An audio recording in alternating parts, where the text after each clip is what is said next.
Hi, I'm Hal Roberts. This is Bridge City News. Here's some of the top stories we've been following. More than 100 people were killed and more than 200 others were wounded following 2 bomb blasts in Iran. A former White House security advisor explains how Israel plans to get back the remaining hostages taken by Hamas on October the 7th. And the final numbers are in from the Christmas Hope campaign in Lethbridge, which saw close to 9,500 people helped in and around our community. Your nation, your province, your southern Alberta. From the heart of Lethbridge, it's Bridge City News with Hal Roberts. Thanks so much for joining us. No one has claimed responsibility yet for what appears to be the deadliest militant attack to target Iran since its 1979 Islamic Revolution. 2 bombs exploded within minutes of each other on Wednesday, killing at least 103 people and injuring 211 others in the Iranian city of Kerman. The attacks took place during a commemoration event for an Iranian general who was killed in a U.S. drone strike 4 years ago. A spokesperson with the Houthis sought to link the bombings to Iran's support for what he called the resistance forces in the Palestinian territories and Lebanon. He did not, however, blame anyone for the attack. At least 13 people were killed and several others were injured as Israeli strikes continue to intensify in Gaza. According to officials at a hospital in the region, 8 people died in a strike on a building at a nearby refugee camp. هذا هدف الصاروخ تبع اليهود، هذول مدنيين حسبنا الله ونعم الوكيل عليهم، حسبنا الله عليك يا اسرائيل، حسبنا الله عليك يا امريكا، بالله احنا مدنيين نزعين من غزه، نزعين من غزه نزعين، شردنا من الموت كلنا يطلعوا على جنوب عمان، كذابين كل غزه مش عمان، حسبنا الله ونعم الوكيل، اولاد اطفال، بنت صغيره طفله صغيره. The Christian group Samaritan's Purse and its ministry partners are offering forms of relief to the Israeli people following the deadly October 7th terrorist attacks by Hamas, which claimed more than 1,200 lives. They're providing 21 new ambulances, including 7 that are armor-plated to guard against ground and sniper attacks. Hi, I'm Ken Isaacs with Samaritan's Purse, and today I'm in Haifa, Israel. And behind me are 9 of the first 14 ambulances that Samaritan's Purse is furnishing to Magan David Adom. That's the national ambulance service. They run over 1,400 in the country. They had 14 that were destroyed during the attacks on October the 7th. Samaritan's Purse committed to replace those 14, plus 7 were armored ones. So it's been a pleasure for me to be able to come to the port today and to see these ambulances offloaded. And very soon they'll go through the shop. They'll have a little bit more internal modifications, but they will go right out to where the needs are. As Israel forges toward their goal of eliminating Hamas and recovering the more than 120 remaining hostages, many believe the United States should be taking a stronger stance against terror attacks and supporting Israel in the recovery of those hostages. Paul Shabbat is a former White House senior advisor. Now, during TBN Centerpoint program, he says the war, which is now approaching 3 months, is going to be long, and the hostages will be freed by force and not through negotiating. And a few interesting things have happened. First, Egypt has injected themselves to try to find an ability for the 2 sides to work together. But even Hamas is against Egypt's plan. Hamas really wants a stalemate to this, which will allow them to regroup. Israel's smart enough to know that we can't do this again. We want all of our hostages back, period. Then we can begin to discuss these things. What we're seeing, though, I think, is very precision type of strikes by special forces within the Israeli government, IDF, targeting to save and get out their hostages. This is going to continue for quite some time. And I just think that where we are now, we have to support Israel, understand where they are, but also historically what it is that we're up against. Israel's on high alert for an escalation with Hezbollah after one of its top leaders of Hamas was killed in a strike in Lebanon. Many blame the Jewish nation and has heightened the risk for Israel in the broader Middle East conflict. We have more now on this report from the Associated Press. The alleged Israeli killing of Saleh al-Aruri, the deputy Hamas leader and a founder of its military wing, has put the region on edge, with everybody fearing that the current war in Gaza could spill over and engulf the wider Middle East. Israel has said multiple times that it wants to target Hamas leaders not only in the Gaza Strip, where many of them are believed to be hiding deep underground in Hamas's extensive tunnel network, but also wherever in the Middle East they may be. And they're not only in Lebanon, there are also Hamas political leaders in Qatar and in Turkey. But when you think about the political cost of Israel attacking Turkey, a NATO ally, or Qatar, which is actually the main mediator right now in this war between Israel and Hamas, it does make sense why it would have chosen Lebanon to allegedly attack al-Aruri there. But at the same time, opening a new front in Lebanon is incredibly concerning, and the main reason for that is Hezbollah, the powerful Iran-backed militant group that operates out of southern Lebanon and is believed to have an arsenal of at least 150,000 rockets, many of them long range. And Hassan Nasrallah, the leader of Hezbollah, is under increasing pressure to get more heavily involved in the Israel-Hamas war. The president of Harvard University has resigned. Claudine Gay stepped down amid accusations and criticism over testimony at a congressional hearing where she was unable to say unequivocally that calls on campus for the genocide of Jews would violate the school's conduct policy. I think it's sad. I think it's sad because I think she was trying to give a fair picture when she spoke in front of the congressional people, and I think that people kind of misconstrued what she was saying. And I think they probably bullied her out, really, which I don't think is a good thing for education and for democracy. I think it's not a good thing not to allow free speech, and I don't think she's prejudiced.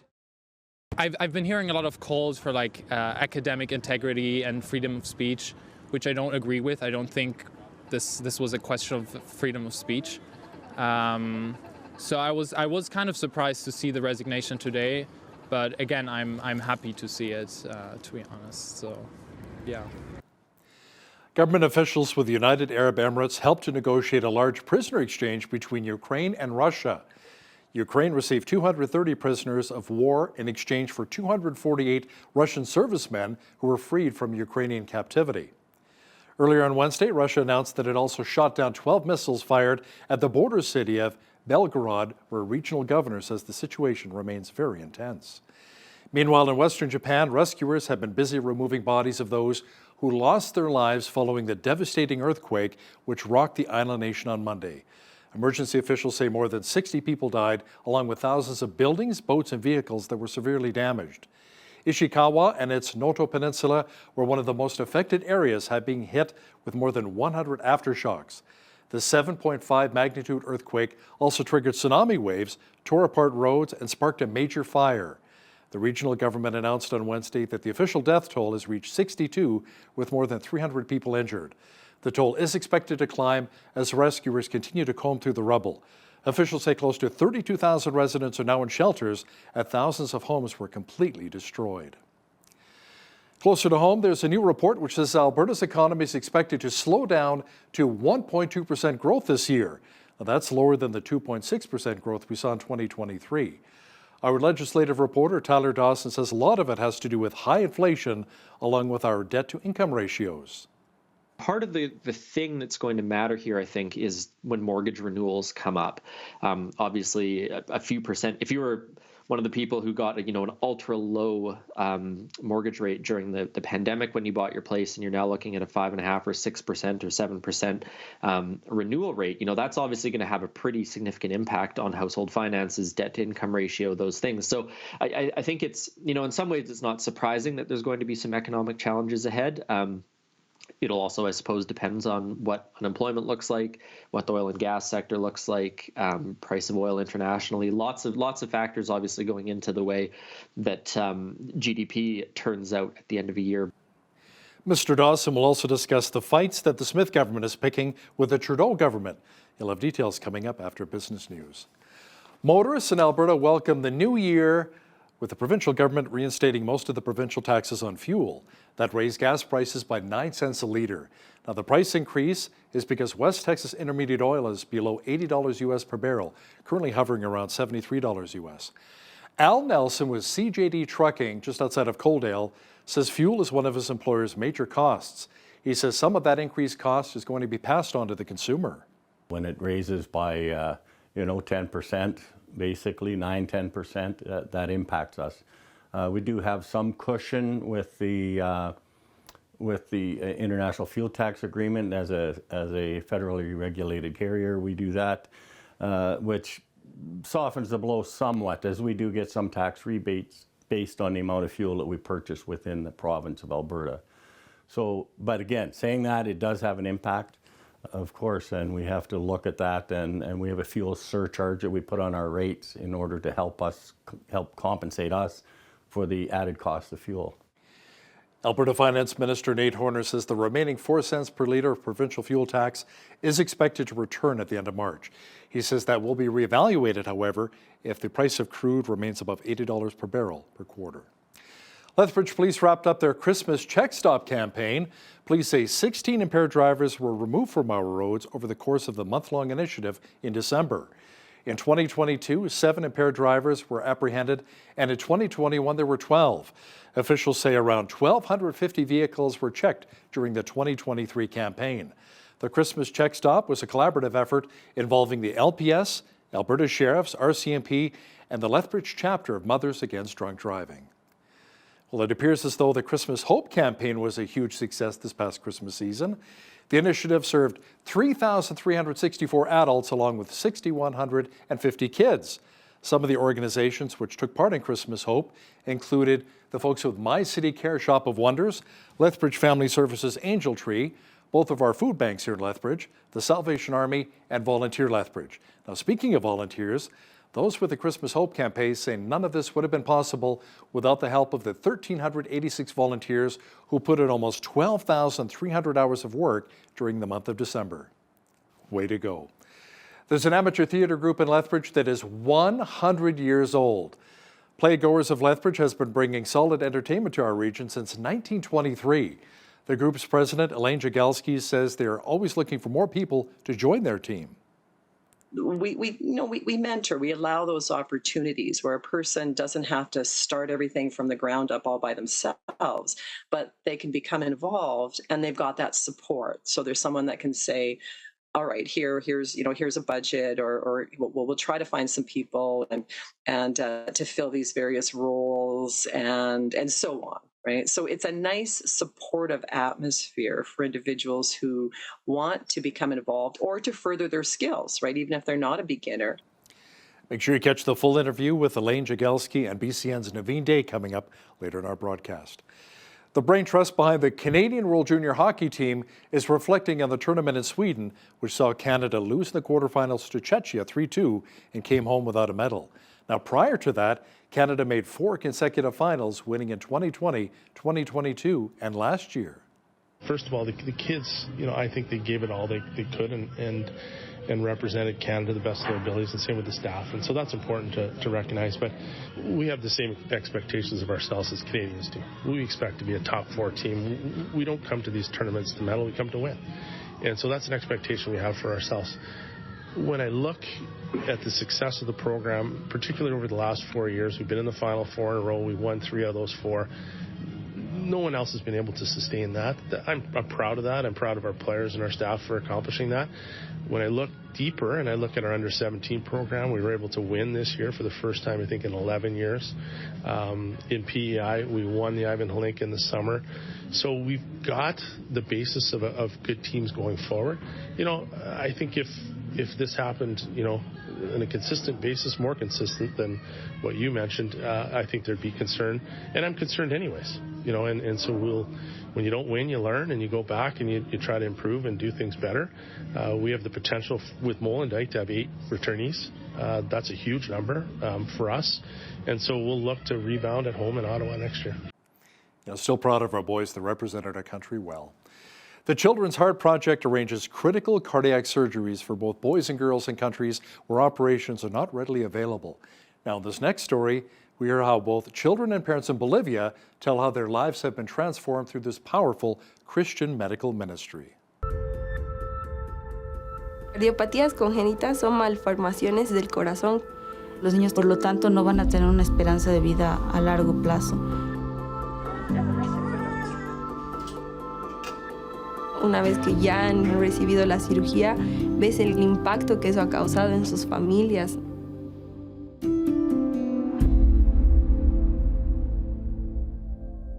Children's Heart Project viene trabajando desde hace más de 25 años. Se han ayudado a más de 1.500 niños alrededor del mundo.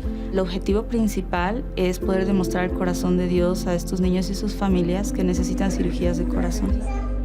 A través del Children's Heart Project se busca conectar a niños que necesitan una sola cirugía, a hospitales de alto prestigio y a familias de iglesias locales que los hospedan durante todo el tiempo de su estadía.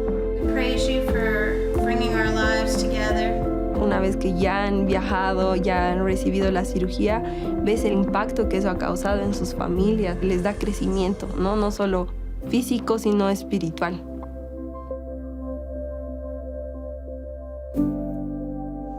Cuando el doctor me dijo que ya iba a poder vivir como una persona normal, que no tengo nada en mi corazón, me sentí bastante feliz. Iba a poder estar con mi hija mucho tiempo más y no preocuparme que me iban a quedar 2 años, 1 año de vida.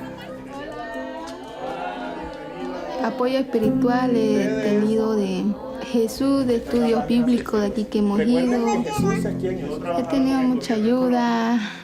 He podido entregar mi vida a Dios.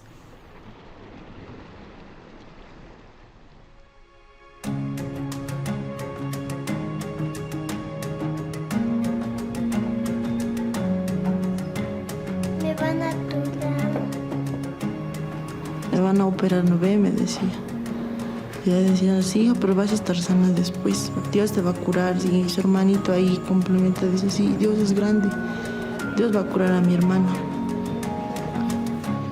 Vamos a volver de allá y sé que mi hija ya va a estar sana y van a poder jugar y van a poder hacer los dos las mismas cosas, jugar fútbol, saltar, correr. Ya voy a volver con mi hija sana. Mi deseo para ellos es que no solamente encuentren esperanza de vida a través de una cirugía cardíaca, pero que sobre todo encuentren a Jesús. Lo que nos hace salir adelante es entender el corazón de Dios por estas personas. Cuánto Dios les ama. Cuánto Dios ve una familia en un lugar tan remoto que puede llevarla al otro lado del mundo a través de un defecto de corazón solo para decirle te amo. It was on this day that the U.S. Army routs the British military in the Battle of New Jersey.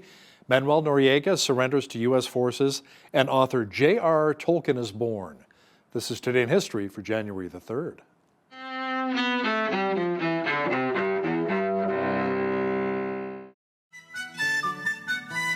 January 3rd, 1777.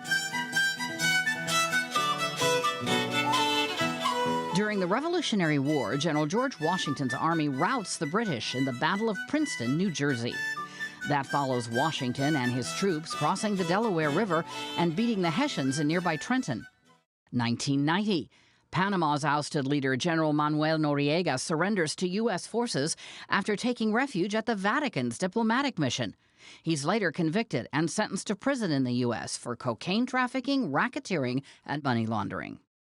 1967, Jack Ruby, the nightclub owner who fatally shot Lee Harvey Oswald just days after President John F. Kennedy's assassination, dies in a Dallas hospital. And 1892, the precious will be ours. Take note, Lord of the Rings fans.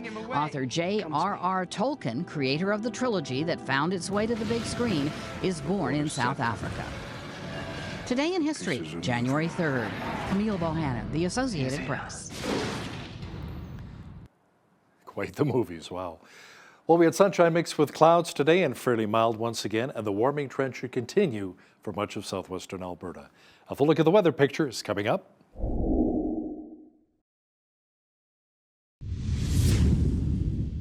Well, we had lots of cloud cover and mild again in Lethbridge today with a mercury just above 0. Tonight, expect more clouds rolling in with a low near -4.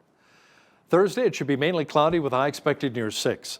The mercury will drop slightly on Friday with a high of only 0. Warming up slightly under a mainly cloudy sky on Saturday with a temperature near 3 degrees. Sunday, a cold front arrives with snow and more clouds with the temperature dropping to -12. Warming up slightly on Monday to -5 degrees. Tuesday, more flurries in the forecast with the mercury dropping to -9. Now, the average high for this time of year is -2 degrees and an average low of -14. The record high back in 2001 was 13 degrees, and the record low was a very cold -43 in 1989. The sun rose at 8:28 and set at 4:44. Let's see how Thursday is shaping up across our home and native land now. Expect lots of rain on the west coast or wet coast. Victoria should see a high of 8 degrees. Vancouver, meanwhile, should get up to 7 degrees. It'll be partly sunny in Edmonton on Thursday with a high of only -5. Calgary considerably warmer at 4 degrees. Sunshine at -5 is on tap for both Regina and Saskatoon on Thursday. Expect a few clouds and a high of only -9 degrees for Winnipeg. Now, the central part of the country, it'll be partly cloudy and -2 degrees in Toronto, overcast with snow and -6 in Ottawa. Light flurries and -2 is expected in Montreal on Thursday. In Atlantic Canada, Fredericton will be near the freezing mark, snow mixed with rain. Halifax should have some flurries on hand and -1. Snow and -1 as well for Charlottetown. And in St. John's, expect some snow mixed with rain and a high near 0 on Thursday. Canada's 100 highest paid CEOs broke records with their compensation in 2022. That's according to a new study done by the Canadian Centre for Policy Alternatives. The report found that those 100 chief executives, most of the men, were paid an average of $14.9 million. That is a staggering $7,162 an hour, or around 246 times more than what the average Canadian worker got paid. Economists say most CEO pay comes in the form of bonuses, company shares, and stock options. The CCPA has been tracking CEO pay for around 15 years. The agency says in the early days, CEOs were earning closer to 150 times what the average worker made. Now, when it comes to the highest paid Canadian CEO, J. Patrick Doyle, the executive chairman of Restaurant Brands International, which owns Tim Hortons, came out on top with close to $152 million in total compensation for the year 2022. Saskatchewan Labour Relations and Workplace Safety has fined a large potash company after an employee was injured. The province says Nutrien pleaded guilty to the infraction and is ordered to pay a $200,000 fine. Nutrien was charged more than 2 years ago after an employee stepped into an unguarded floor opening at a mine located about 200 kilometers east of Regina. The employee was seriously injured. Calgary-based Suncor Energy says its upstream production in the fourth quarter was the second highest in the company's history. The company pumped out 808,000 barrels of oil per day. Company officials say the performance for the last 3 months of the year resulted in annual average upstream production of 746,000 barrels per day for 2023. Its downstream operations posted an average refining utilization of 97% in Q4. Air Transat flight attendants have voted to reject a tentative deal with the Canadian leisure carrier. According to their union CUPE, more than 98% of workers voted against the tentative contract reached on December the 14th. The union, which represents the 2,100 flight attendants at the airline, says it will be heading back to the bargaining table with Air Transat later this week. The collective agreement for the airline's flight attendants based at airports in Toronto and Montreal expired back in October of 2022. Now, here's a look at today's markets. The TSX was down 53 points on the day to finish at 20,818. The Dow was down 284 to 37,430. The S&P 500 was down 38 to 4704, and the Nasdaq was down 173 points to finish at 14,592. West Texas Intermediate oil was up 268 to 73.06 US per barrel. Natural gas was up 12 cents to 268 US. Gold was down 17.47 to 2,041.49 US an ounce, and silver was down 67 cents to 22.99 US an ounce. Feed wheat is $9.12 per bushel, barley is at $6.81, canola is at $14.10, and corn is at $7.82 per bushel. Live cattle February contract was down 8 cents to $171.85. Feeder cattle were up 65 cents to $226.08. Lean hogs were down 3 cents to 65.30, and the Canadian dollar was up slightly over the past 24 hours to 74.90 US.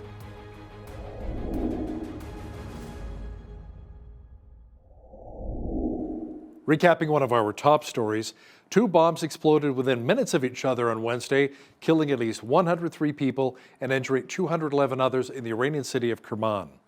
The attacks took place during a commemoration event for an Iranian general who was killed in a U.S. drone strike 4 years ago. Many say this is the deadliest attack on Iran since the Iranian Islamic Revolution, which took place back in 1979. Well, it appears as though Premier Daniel Smith may be using the Alberta Sovereignty Act once again as the province continues to battle the Trudeau government on a number of issues. Our legislative reporter Tyler Dawson will have details for us shortly. Listen, when you see news happening in your community, be sure to drop us an email at info@bridgecitynews.ca. And if you missed any of our local stories, visit our website, bridgecitynews.ca.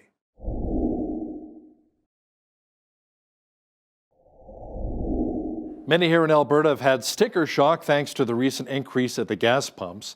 The provincial government brought back 9 cents per litre of the provincial fuel tax. Now, Finance Minister Nate Horner says they'll bring back the remaining 4 cents a litre at the end of the next quarter if West Texas Intermediate oil remains below $80 US per barrel, which it currently is right now.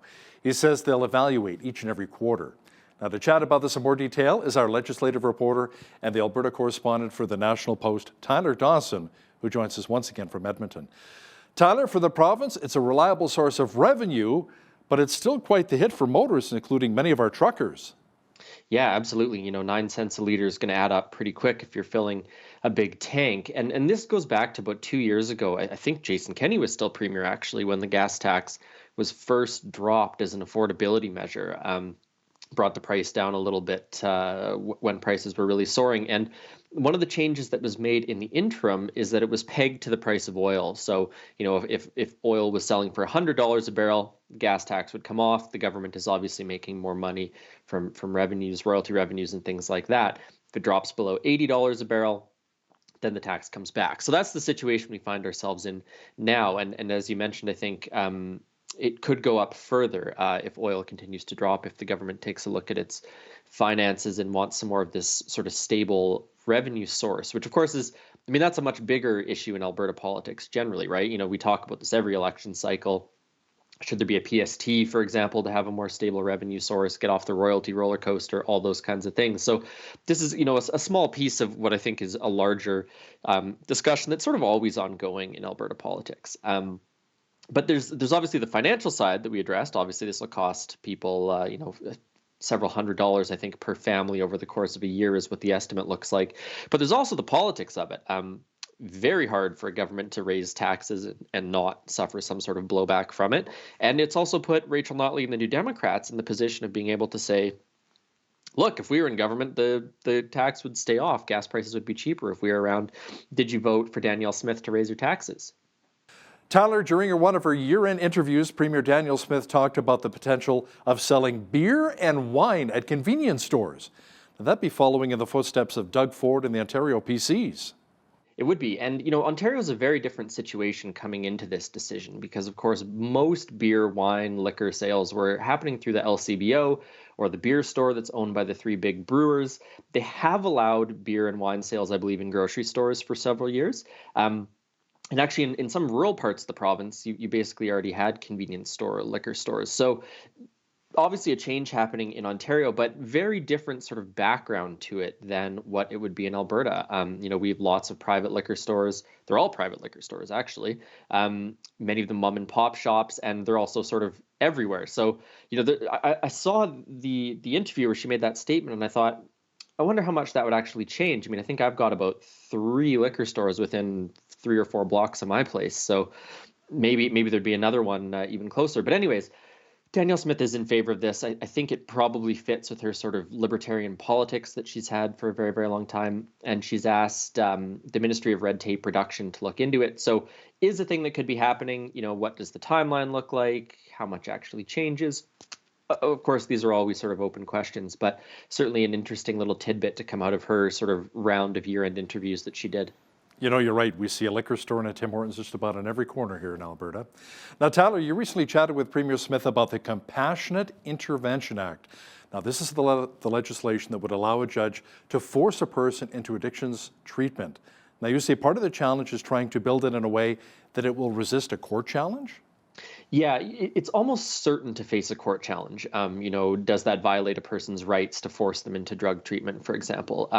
Whether or not it survives that court challenge, I couldn't say, but almost certainly, I would bet my little all that there's going to be some sort of charter challenge against it.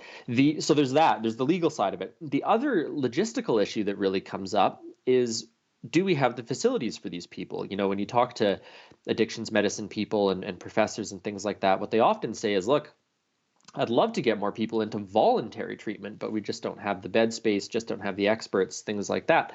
So that's one of the things I asked the Premier about. And she said, well, we've got about an 18 months runway. This will probably get up and running in 2025 sometime. And in that period of time, they're building 11 facilities across the province. There are post-secondary institutions, some of them sort of trades colleges, some of them universities, that are sort of turning out people with the requisite skill set to work in these places. So lots of big questions, I think, about how this is going to work, whether it survives a court challenge. But certainly there's these logistical things that are happening currently that are going to be crucial to the success of the program, regardless of what happens, I think, on the legal side. So it's going to be very interesting to watch not just the legislature discussions that come up when this is finally introduced, but also just the logistics of it. How are they going to put this whole system together? What's it supposed to run like? And that's something that was promised back during the election campaign. It's something that I was watching for the past 6 or 7 months. And it does sound like that should be coming at some point in the new year. Now, you also spoke with the Premier about how the UCP is going to address parental rights and kids' pronouns at schools. Tyler, the UCP said at their convention that they would bring about a resolution. What did Premier Smith have to say about it? Well, it's really interesting because she has fairly socially liberal views, and to some extent this put her in conflict with her caucus, I think, and some of the party membership. So that's the reason why I asked her about it, because I think it's a very interesting personal and political situation for the Premier. What she said is that her view basically all along is that kids should feel safe. They shouldn't feel like they're being judged by the adults around them. And that she also feels that any sort of laws or system built around these issues is going to be one that includes sort of the whole of the family. So you can read between the lines a little bit there, and that certainly suggests that she feels that students should, if they make decisions like these in school, their parents should be notified. Obviously, we saw in Saskatchewan in the past few months and in New Brunswick that this has been a challenging political conversation for politicians to have. And so I think Danielle Smith's trying to walk a little bit of a middle ground here in terms of protection for students from perhaps abusive situations at home, and also respecting the parental rights that she has also long said she supports. So it's going to be quite interesting. I do think it's going to be a fairly dramatic political debate when that comes up. We certainly saw very hard battle lines drawn in other parts of the province. We had Prime Minister Justin Trudeau got involved in some of these discussions when Saskatchewan and New Brunswick were dealing with it. So I think it's going to be a very tense political debate, no matter what policy the UCP decides to put forward. The Alberta School Boards Association wants the province to review the usefulness of diploma exams. I remember writing those when I was a kid. Until 2015, these tests were worth 50% of a grade 12 student's final grade. Now they're worth around 30%. I guess one of the arguments about these exams is that they may put students at a disadvantage against students from provinces without these exams when applying to post-secondaries? Yeah, that's right. And a number of other provinces don't actually have these sorts of exams. And, I there would have been, 15, 16 years ago that I wrote them. And, the pressure on a single day exam was just colossal. So you can imagine that students would certainly be pretty happy if they were gotten rid of. Back in 2009, the government did review diploma exams, how they worked and what things should change, and they haven't reviewed it since. So it's a little bit unclear if the government's going to go back and look at these things again. But of course, we did have a couple years during the pandemic there that students didn't have to write diploma exams. So there's a little bit of not evidence, that's not the word I'm looking for, but a little bit of, it has sort of happened before where students haven't had to write diploma exams and the world hasn't totally come crashing down. So going to be interesting if that makes it onto the the provincial political agenda in any way. Obviously the school board's asking for something, doesn't guarantee that the province is going to go forward with anything or do a review or change any of the rules, but just another thing to keep an eye on in the coming year, whether or not that's something that becomes of concern to this government. I remember too, back in high school when they first brought that forth, 50% of your final grade, with this one exam, we protested and we went out there with our signs and placards and the teachers were like, where are you going? We'll be right back, okay? We got some business to take care of here. Tyler, a new report says that Alberta's GDP is going to contract this year. Now, we led the country last year with a 2.6% growth, but high inflation and debt to income ratios are putting pressure on a lot of household finances. And our GDP is expected to drop to 1.2% this year? That's right. So still growing a little bit, but certainly not at quite the rate that it might have. And part of the thing that's going to matter here, I think, is when mortgage renewals come up. Obviously, a few percent. If you were one of the people who got an ultra low mortgage rate during the pandemic when you bought your place, and you're now looking at a 5.5% or 6% or 7% renewal rate, that's obviously going to have a pretty significant impact on household finances, debt to income ratio, those things. So I think it's in some ways it's not surprising that there's going to be some economic challenges ahead. It'll also, I suppose, depends on what unemployment looks like, what the oil and gas sector looks like, price of oil internationally. Lots of factors obviously going into the way that GDP turns out at the end of a year. But I think for a lot of people, they're certainly looking at their household finances. I mean, everyone is this time of year after a very expensive holiday season. But yeah, there certainly seems to be some economic challenges ahead for the province. Even with our household, my mortgage came up for renewal a few months ago. It was at 2.79% for a 4-year closed. I had to renew at 5.79, so 3% higher. And that's not a bad deal for a 3-year close because now it's over 6.5%, 7%. So just incredible, you're right. Real strain on a lot of families. Tyler, let's talk about Alberta's already strained relationship with the Trudeau government. Will we see more fighting this year between the two in regards to Bill C-69, the increase in the number of electric vehicles, or our province's fight against the single-use plastics ban, which the Supreme Court didn't agree with? Almost certainly. I think there's about 5 things that Danielle Smith wants to fight on, and you named almost all of them, I think. So, I mean, this is a perennial thing in Alberta politics. Jason Kenney fought with the feds. Even Rachel Notley fought with the feds. Danielle Smith, I think, has ratcheted it up a little bit. We saw in the last few weeks, for example, her saying that Stephen Guilbeault was sort of traitorous in his behavior regarding environmental policy. So there's very much been an increase and upping of the ante in terms of the rhetoric. Will there be some more legal challenges? I certainly think that's a possibility. I couldn't tell you what the grounds would be to challenge the electric vehicle stuff in court, but that's certainly something that Premier Smith has talked about.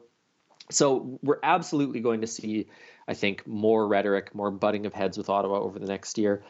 A little bit less clear, I think, whether that's going to translate into more legal battles and things like that. But there's no doubt that this anti-Ottawa rhetoric is going to be a staple, I think, of what the Premier is up to for the next year.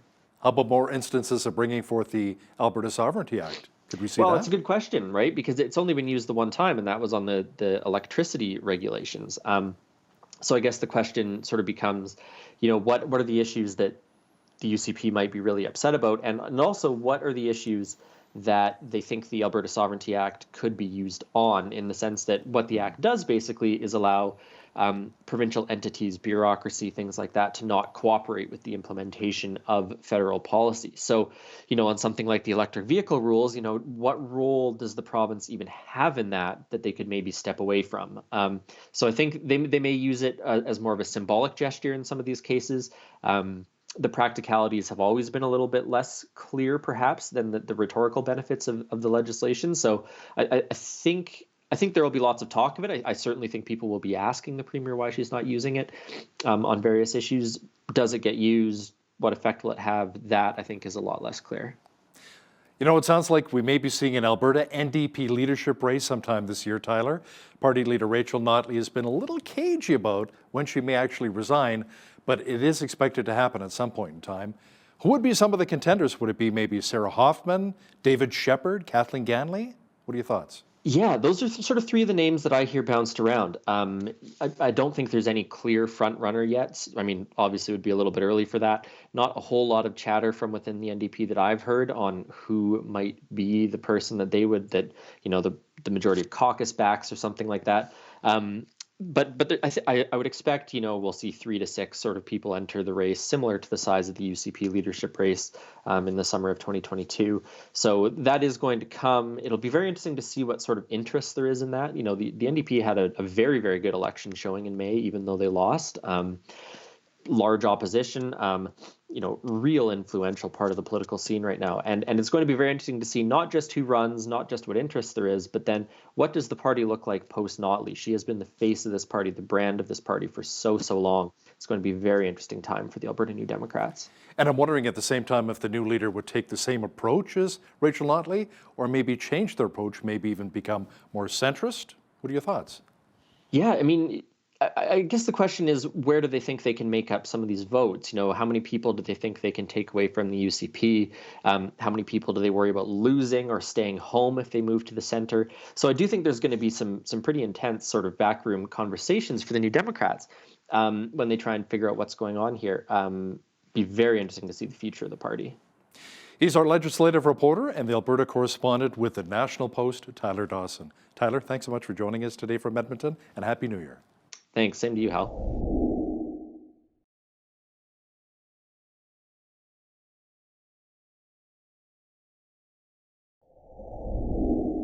Going to the theater is a popular pastime. Established in 1923, Playgoers of Lethbridge is one of the oldest continually operating amateur theater groups in Canada and just celebrated their centennial year. President of the organization, Elaine Jagelski, joins me here to discuss the history of the organization and what we have to look forward to in 2024. Elaine, thanks so much for joining me today.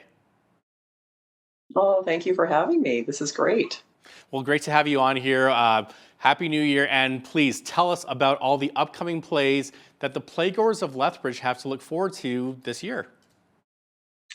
Well, we're starting off our season in the typical fashion. We always have what we call our major production in February. And it's a Canadian play called Hurry Hard by Kristen De Silva. And it's about curling. And it's kind of a fun little twist regarding couples who were at one time a couple and they all curled together. And then things happened with the relationships. But there's an opportunity to come together again to win a big cup. So all the dynamics of that. So it's a great comedy. And that runs February 7th to 10th at the Sterndale Bennett Theatre. We have our one-act festival coming in April this year, and that will be at the Sterndale Bennett. We don't have the details, all of the details for that as the types of plays and so on, as submissions don't need to come in until the next couple of months. But that's something to look forward to as well. So we host that annually. And last year for the Centennial, we also hosted the provincial one-act festival as well here in Lethbridge.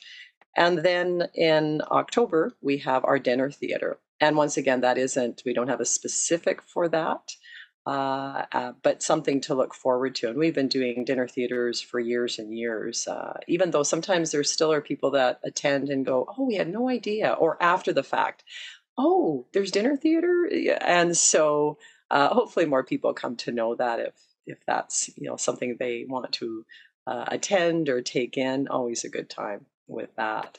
So at this time, that's our slate for this year. It kind of goes back to our regular programming. Last year, we had much more going on in because it was the celebration. Well, dinner theaters are always a lot of fun, and Hurry Hard sounds like a really great production to watch, especially if you're into curling. How do you and your team decide which plays to include in the upcoming season? Typically, a director, so someone who is interested in directing, comes forward and approaches the club in regard to, I'm interested in doing this, or we have a couple of artistic directors who then read the play or plays and then gives the go-ahead. Typically, it's a go-ahead as far as, somebody's interested in presenting something, and then the process starts from there. So it usually begins with someone coming forward and saying, I'd like to do this. I'd like to do this project. I'm interested in this. And there's lots of plays out there. So what are the factors that you consider when selecting a play?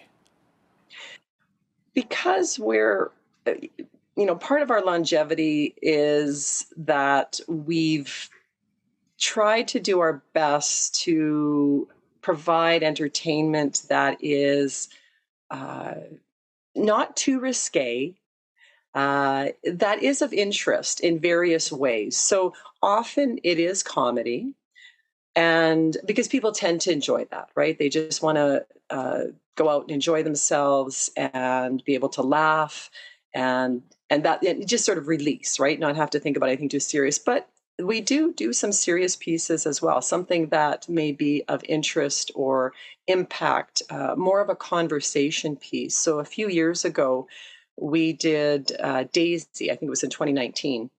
And I don't know if you're familiar with Daisy. I won't go into the full details of it, but it was the commercial. It was the American commercial about a potential nuclear explosion.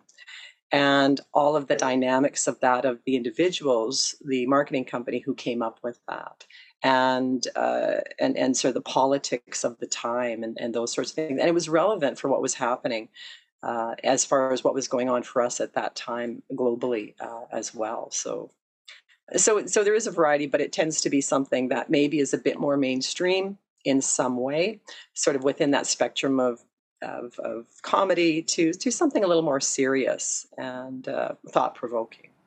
So we're talking about mainstream themes and more of the comedy genre that will be featured in 2024. How do you anticipate the audience's response to these upcoming plays?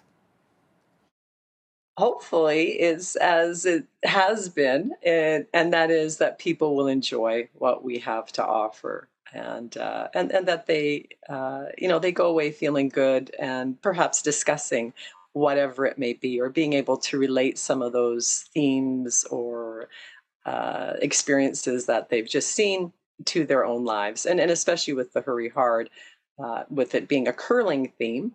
And also about relationships, and typically people can relate to that in some way, whether it's happened to them personally or someone they know about. And it's always interesting to hear how people ended up where they are today. So could you tell us a little bit about your personal journey and how you developed an interest in theater? It started really early, and I recall in grade 1 where I was chosen for the lead angel in the Christmas concert. And it kind of started, and then it went on from there. So every year I was involved in, whatever the school play was, and that then just continued. And so I was involved in Lethbridge Musical Theatre as an adult, and of course with Playgoers of Lethbridge. So I started with Playgoers probably about 30 years ago, and have had many opportunities through that group. And so I've done directing and acting and backstage and front of house, and I've written. And so it's great in that way. And hopefully that's an encouragement to other individuals as well, if they're kind of interested in getting involved, but maybe they don't think they have the full skills for it, or we mentor, we allow those opportunities where a person doesn't have to start everything from the ground up all by themselves, but they can become involved and they've got that support. So there's someone that can say, all right, here's a budget, or we'll try to find some people and to fill these various roles and so on. Right. So it's a nice supportive atmosphere for individuals who want to become involved or to further their skills, right? Even if they're not a beginner, but they're looking at a project of some kind that they would like to, have produced, then it's a wonderful opportunity in that regard as well. And how have you seen the theater scene in Lethbridge evolve over the years, since you've been involved with it for 30 years? Yeah. So back in the day, there were there were a handful of groups. So there was Playgoers, there was Lethbridge Musical Theatre, the university was doing things, and that was kind of it. And then from there, it has evolved greatly as far as there are so many theatre groups at this point in time and so much variety. And so it's really blossomed in that way. There's a lot of opportunities for people as far as patrons. What do they want to view? What do they want to see? So if there is anybody out there going, oh, there's nothing, as far as the theater world is concerned, oh, there's nothing to do, or you just have to look, right? There's websites now. So there's Lethbridge Goings On, for example, that will list a lot of that kind of happening, or even our own website, Playgoers of Lethbridge, will list other groups as far as what's going on in the city. So it has really evolved with so much variety. And of course there's the professional theater company New West as well, and then all the amateur theater groups and the university still. So there's just so much variety and so many different perspectives or genres, if you like, that are being produced, that are being showcased, and so on. Now, Playgoers of Lethbridge just celebrated their centennial. Can you just share some highlights from the last 100 years of Playgoers of Lethbridge? Oh gosh, highlights. I've only been involved for a chunk of that. That's an excellent question. I sort of have to think here for a moment. Well, of course, I'm biased because it was just last year, but making it to 100. And that was a lot of fun. And being able to put on a festival that invited local talent of whatever kind. So we had musical groups, we had theater, we had improv, we had all kinds of things happening, and it was free to the public. And so that was certainly a highlight, even though it just happened, that we were able to provide that through grants at all levels. So at the municipal level, at the provincial level, and at the federal level, in order to be able to put on something like that for the community. And it's really hard as far as highlights. It's a challenge to pick out something specific. So I'm stymied. I'm stumped on that question as far as picking out something that what are those things that really stand out? Because it seems like every year, whatever is done, right? It's always, at least from my perspective, and I think from the group's perspective, it's always kind of amazing as far as what comes together. The people, so the individuals that end up as actors and the person that directs and all of those kinds of things, how they come together. And I suppose one of the things would be recently one of the longtime members, one of the pillars of Playgoers of Lethbridge, Ed Bailey, who was often referred to as, sort of Mr. Lethbridge. And he had been involved in a number of the theater groups and was very influential over the years in regard to the direction of especially Playgoers, but also Lethbridge Musical Theatre. And he had written a melodrama called Priscilla Pringle's Predicament. And so that was always sort of a fun thing whenever that was being produced, whenever there was a decision to do that for some event or occasion, because it was always, well, who's going to play the dog, or who's going to play Priscilla, and so it was just sort of this fun involvement, right, in this sort of really kooky piece, right, the melodrama. And how do you engage with the Lethbridge community and encourage participation in theater? So we do our best to, first of all, to promote what's out there. So, come and watch, and also for people to get involved in whatever way possible. So volunteering, because one of the things with being an amateur theater group is all our positions are volunteer. And so it does end up being a lot of hours potentially, depending on the position a person takes. And so we have sort of for the members. So we have a membership, and we've been a club all these years. And so they have the opportunity, the information goes to them, they have opportunities to become involved, whether it's for a social event, whether it's to become involved in a play in some way, or sometimes we have outings, right? Well, we'll go to another community and watch their plays, which again sort of falls under the social event aspect, but a field trip version.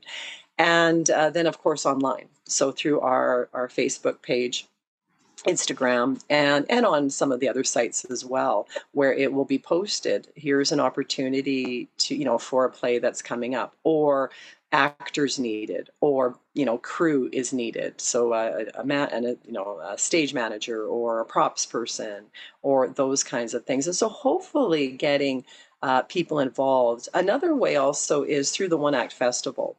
And even though we're the hosts of it, and so other groups can showcase their plays and so on, it's an interesting opportunity because it's such a range of what people can bring forward. And it's a great way to begin directing because it's a one act. So for individuals that are interested in getting into that aspect of it, it's a wonderful event to start, right? Find a one act play and then put that together. And again, if they go through playgoers, then they can have that assistance, that support as far as, well, how do you do that? And for someone who's on the fence about, do I want to get involved in theater, do I not, can you just share some insights into the challenges and rewards of being involved in community theater? Well, there was just recently one of the members of Playgoers through Tell Us Story Hive, did a little documentary. And it was sort of a tongue-in-cheek, but there was a serious element to it as well. It was referred to as Lifers. So if anybody has an opportunity to see it, it's on Telus Optic, or I think it will be coming up because it was just this past year. And it tells it well. So there were interviews with individuals that have been involved in community theater for a long, long time. Some were a little bit newer. And some of the themes that came up that were important to people were a sense of community. So where they're kind of a family to some extent, and feeling that support. Also, for some people, which surprised Alan Gibson, the producer of it, was that it helped them through hard times. Excuse me. So there were individuals that were going through something at a period in their life, decided, yeah, I'll do this, and it really helped them through. So it was a really positive mental health experience. And they didn't even always know that was going to be the outcome, that it was going to help them through whatever it was they were going through. And then for many individuals, it was that sense of accomplishment and feeling, there's something about when people are clapping, or because of something that you've just presented, or they're laughing because you've delivered a line in a certain way. And it's just a sort of a personal, it just feels good. It's like, oh yeah, that sort of a sense of satisfaction or fulfillment, accomplishment. And so those were some of the main things that tended to come up. There were other things, but those were some of the main ones. Elaine Jagielski is the president of Playgoers of Lethbridge, one of the oldest continually operating amateur theater groups in Canada. Elaine, thank you so much for your time. Thank you, Naveen. I'm Naveen Day on behalf of all of us here at Bridge City News. Thanks for watching.